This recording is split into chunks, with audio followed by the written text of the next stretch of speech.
안녕하세요. 보드카 처먹은 역사강의 보처강입니다.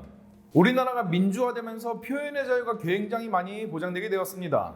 그중 대표적인 것이 6.25 전쟁 당시 회고록이나 혹은 해외의 자료들, 학술 논문들, 출간된 서적들을 통해서 한국군이 무지막지하게 못 싸웠다는 새로운 진실이 발굴이 되었죠. 예전 같았으면 한국군이 무지막지하게 못 싸웠다라고 하면은 빨강이 몰이 당하고 이런 묘사가 거의 없었죠. 실제로 최명신 장군도 회고록에서 신병들이 총을 장전할 줄 몰라가지고 선임들이 참호 여기저기를 뛰어다니면서 총을 장전해줘야 됐다는 그런 사실까지 밝혔을 정도니까요. 이는 같이 싸워본 우리 유엔군 당사국들 뿐만 아니라 적이었던 중공군들마저도 인정하는 사실이기 때문에 빼박캔트 반박이 불가합니다. 중공군의 공세기간 중에 양상은 한국군의 담당 구역부터 박살내고 뚫고 들어와가지고 다국적군의 뒷덜미를 잡는 걸로 시작하는 거였으니까요. 왜냐면 한국군이 제일 못 싸우거든. 이 점은 리지웨이와 펑더와의 진검승부 시리즈를 보시면 바로 이해가 되실 겁니다. 물론 한국군이 못 싸웠다는 평가는 1950년에 북진이 시작될 때부터 고지전이 본격화될 때까지가 압도적으로 많습니다. 오히려 극초반기나 후반기에는 한국군이 잘 싸웠다는 평가까지 받으면서 굉장히 선전했어요. 왜 이런지에 대해서 오늘 탐구를 해보도록 하겠습니다. 1945년 일본이 패망하면서 한국은 독립을 쟁취할 수 있었습니다. 다만 38선을 기준으로 반으로 갈려야 됐죠. 그 뒤부터 남과 북은 끊임없이 38선을 기준으로 국지적인 소규모 전투를 펼쳤습니다. 당시 개성이 한국땅이던 시절이었는데요. 이때 송악산 전투가 굉장히 유명하죠. 6탄 시병사도 이때 나왔고, 게다가 후방에서는 빨치산들과의 전투가 연일 이어졌습니다. 그리고 미국의 군사고문단으로부터 나름 잘 싸운다는 평가까지 받으면서 선전했습니다. 이런 식으로 한국군의 정예병들이 많이 육성이 되었어요. 그러나 1950년 6월 25일 북한군이 땅크를 앞세워가지고 한국을 남침을 했죠. 한국군의 정예병력들은 비록 전차와 장갑차 그리고 화포는 부족했지만 보병 전술의 이해도에 대해서는 북한군보다 훨씬 더 나은 부분도 있었고요. 전술적인 역량도 부족하다고 보기는 어려웠습니다. 따라서 기갑부대를 믿고 남진하는 북한군을 상대로 나름 처절하게 저항하면서 전과를 세웠죠. 오히려 북한군은 중부전선 방면에서는 춘천, 홍천 전투로 인해서 한국군한테 막대한 피해를 입고 진격이 돈자가 될 정도였습니다. 하지만 대다수의 전선, 특히 서부전선 같은 경우에는 보병 전술만으로는 기갑부대를 방어하기가 어려웠습니다. 넓은 평야가 많다 보니까 지형의 이점을 살리기도 어려웠고요. 게다가 변변차는 대전차 무기들도 없어가지고 몰려오는 적의 T-34 전차들을 갖다가 상대하는 유일한 방법은 결국 일본군식의 6탄 돌격밖에 없었습니다. 이 때문에 전차 한 대를 잡는데 너무나도 많은 정예병력들이 갈려나가야 됐었어요. 이 점은 한국전쟁 초반기에 한국군이 이길 수 있었느냐에 대한 분석 영상을 보고 오시면 이해가 빠르실 겁니다. 이렇게 전방에서 정예병력들이 갈려나가면서 북한군을 상대로 어떻게든 지연전을 펼치는 와중에 뒤에선 말도 안 되는 일이 벌어졌죠. 주력군이 서울 북방과 김포에 남아있는 상태에서 이승만이 지 혼자 다리 끊고 런쳐버린 거예요. 정부 요인들과 국회, 심지어 주력군, 일반 시민들까지 이승만이 도망갔다는 건 꿈에도 모른 채 다음날 아침이 밝아서야 이승만 어디 갔어? 이러고 있었다고요. 즉 이승만은 후퇴가 아니라 측근들 몇 명이랑 야반도주를 한 거예요. 뭐 이걸 보고 북한군의 대통령이 잡히란 말이냐, 무조건 도망갔어야 된다, 뭐 이런 분들이 있는데요. 그럼 다 같이 후퇴하지 왜 혼자만 그렇게 런하셨어? 그것도 주력군의 퇴로를 갖다 끊어버리고 말이야. 뭐 딸피들이 주장하는 종북이니 매국노니 그런 게 이런 게 종북이고 매국노인 겁니다. 이런 부끄러운 짓을 하는 사람을 갖다가 국군이 뭐니 추앙을 해대면서 전쟁 나면 똑같이 런쳐야 된다고 주장하는 사람들이 입만 열면 안보니 국방이니 멸공이니 해대니까 개콘이 망하는 거예요. 아무튼 이렇게 해서 이승만은 스스로 서부전선의 주력군을 괴멸시켜버렸습니다. 잔존 한국군은 북한군에게 투항하거나 무기를 모두 버린 채 그리고 중장비도 모두 버린 채 김포나루를 통해서 남쪽으로 몸만 간신히 건너오는 수밖에 없었어요.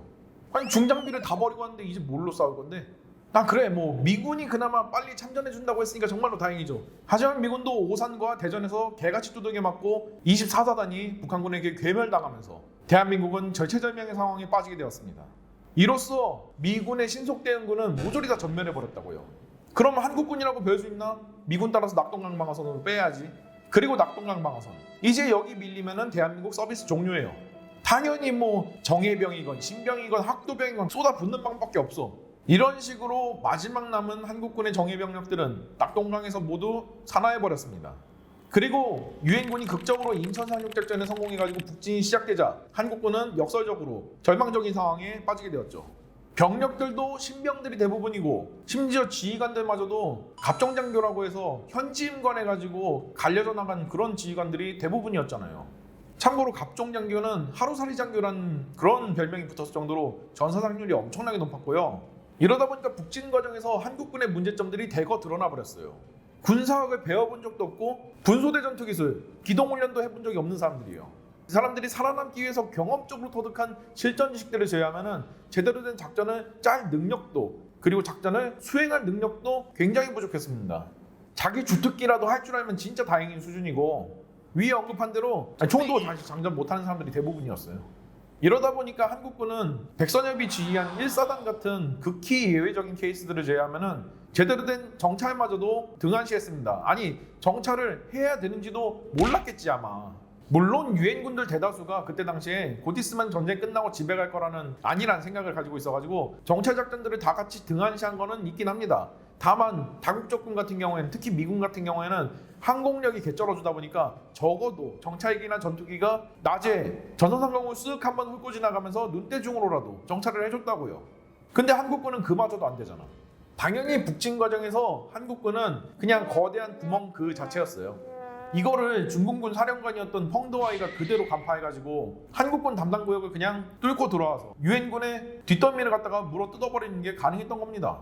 자세한 거는 중공군 인해 전술의 진실편을 보고 오시면 이해가 빠르실 겁니다. 전선에서는 단순히 한국군의 전술적, 전략적 역량 부족으로 인해서 그냥 중공군을 만나면은 아이스크림처럼 녹아내는 일이 비일비재했어요. 중공군은 1차 대공세 이후로 예상대로 한국군 쪽 담당 구역이 제일 허벌이라는 걸 깨닫고 중공군의 마지막 대공세인 5-2차 대공세까지도 항상 전투의 시작은 한국군 쪽 담당 구역을 뚫고 들어오는 것으로 시작했을 정도입니다. 이렇게 해서 유엔군 전체가 중공군한테 개같이 두들겨 맞고 서울까지 다시 내줘야 되는 꼬라지가 되었습니다. 이쯤 되면 그냥 유엔군 전체가 중공군 공포증에 걸려가지고 꽹가리 소리만 났다 하면 그냥 오줌 지르면서 역돌격하는 게 일상이 된 상태였어요. 한마디로 패자병이었다는 거지. 아니 당장 공군 부르면 공군 오고 해상에서는 막대한 전함들로 화력 지원해주는 유엔군이 이럴진데 한국군은 어땠을까? 당연히 사기가 바닥을 뚫고 그냥 지구 내에까지 도달했지. 특히나 중공군이 한국군의 퇴로를 차단하고 포위 선멸했다는 그런 트라우마까지 겹쳐져가지고 중공군이 퇴로를 차단했다고 하면 그냥 막 명령 다 어기고 장교까지도 타령하는 막장 같은 일들이 비일비재하게 일어났어요. 그 대표적인 예시가 현리전투잖아요. 현리전투는 퇴로를 차단한 중공군의 한개 중대병력을 한국군 8만 명이 몰아낼 생각은 안 하고 우왕좌왕하다가 우리는 망했어 안 될 거야 하고 나서 다 같이 무기와 물자를 모두 버리고 탈주해버린 사건입니다. 이 때문에 중동보전선에는 한국군이 쌓아놓은 거대한 똥덩어리가 생겼고 똥 좋아하시는 우리 중공군님들께서 우르르 그 똥들 사이로 진격해오면서 대한민국은 풍전등화의 상황에 놓이게 된 거죠. 이거 미군이 뒷수습 조금만 늦었으면 전선 전체가 붕괴됐고 서울이 3번째로 먹혔을 거예요. 이 사건 한 방으로 한국군의 지상지휘권은 모두 유엔군한테 배속이 되었을 정도예요. 유엔군도 왜 이렇게까지 했겠어. 하도 말을 안 들어 처먹으니까 이렇게 하는 거지. 다행히도 1951년 리지웨이가 본격적으로 등판하면서 전선이 어느 정도 안정화되었고 중공군의 공세들도 쭈루루 막아내는 데 성공해가지고 이때부터 본격적으로 숙련병들이 늘어나기 시작했습니다. 후방에서 훈련병들을 훈련시키는 기초군사훈련도 조금씩 정착이 되어갔습니다. 참고로 우리 육군의 논산훈련소 거기도 역사가 1951년부터 시작될 정도입니다.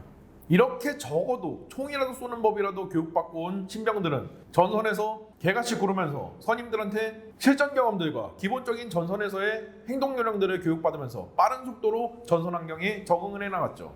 그 결과 1952년이 되자 한국군이 중공군이나 북한군 상대로도 굉장히 고지전에서 선전을 한다고 평가를 얻었을 정도로 그 명성을 회복하는 데 성공했습니다. 물론 이때는 중공군이 다국적군의 출혈을 갖다가 최대한 많이 일으켜가지고 미국이나 영국 같은 서방의 열강들이 좀 더 휴전 협상에 속도를 내게끔 하려고 일부러 그쪽을 공격하느라 한국군 쪽은 조금 등한시한 것도 있지만 말이죠. 근데 상대가 이렇게 빈틈을 보여줘도 그 빈틈을 최소한 이용할 수라도 있는 정도의 실력이 있어야만 그 기회도 이용을 하기 마련이거든요. 한국군이 전쟁통에 엎치락뒤치락 하면서 어느 정도 성장 드라마처럼 꾸준히 성장해가지고 어느 정도의 레벨에 도달했다고 보시면 됩니다. 그러나 각국 정부들이 이 전쟁에 염증을 많이 느꼈고 결국 추가적인 북진 계획은 수포로 돌아가고야 말았습니다. 한국군에 올라간 역량은 안타깝게도 북진통일작전을 실시할 때 보여줄 수가 없게 되었죠. 이번 편을 보시고 제가 무조건 한국전쟁 참전용사들을 기열 찐빠라고 욕한다고 그렇게 오해하시는 분들이 많을 것 같습니다. 그래서 정리하자면은 해당 영상은 당시 한국군의 전투력 수준을 분석해서 이야기해드린 것뿐입니다. 참전용사분들의 노고에 항상 감사드립니다.